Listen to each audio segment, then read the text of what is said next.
देखिए यहाँ पे एक रिजिड बॉडी मैंने बनाई है और रिजिड बॉडी में एक हिंज होना जरूरी है। तो यहाँ पे ये जो है ना ये हिंज है और इस हिंज से आर वेक्टर मैंने एक ड्रॉ किया है। ये एक पॉइंट पी का है। इस पॉइंट पी पर एक एक्सटर्नल फोर्स हम एक्ट करवाएंगे और उस एक्सटर्नल फोर्स की वैल्यू है एफ वेक्टर बना देते हैं। मान लेते हैं ये जो फोर्स है वो एफ वेक्टर है। एफ वेक्टर क्या है? एक एक्सटर्नल फोर्स।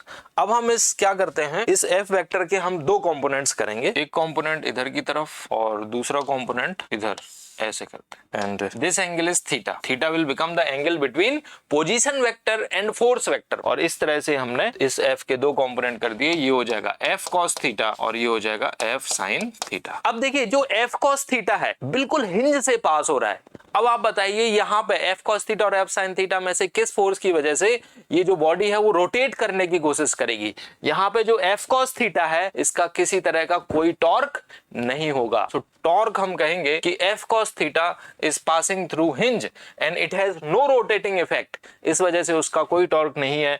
लेकिन एफ साइन थीटा का टॉर्क होगा। एफ साइन थीटा की वजह से ये बॉडी क्लॉकवाइज सेंस में रोटेट करेगी और क्लॉकवाइज सेंस में रोटेट करेगी तो टॉर्क हमें डिफाइन करना है। तो torque about hinge is equal to f sin theta into this distance from hinge. तो torque about hinge will be is equal to r f sin theta और torque about hinge is equal to r cross f। हमारा ये torque हो जाएगा। देखिए एक तरीका और होता है, वो क्या है कि आप इस फोर्स वेक्टर को ना ऐसे एक्सटेंड कर लो तो ये कहलाता है line of action of force. और ये आर है और ये थीटा है। Theta is the angle between R vector and F vector.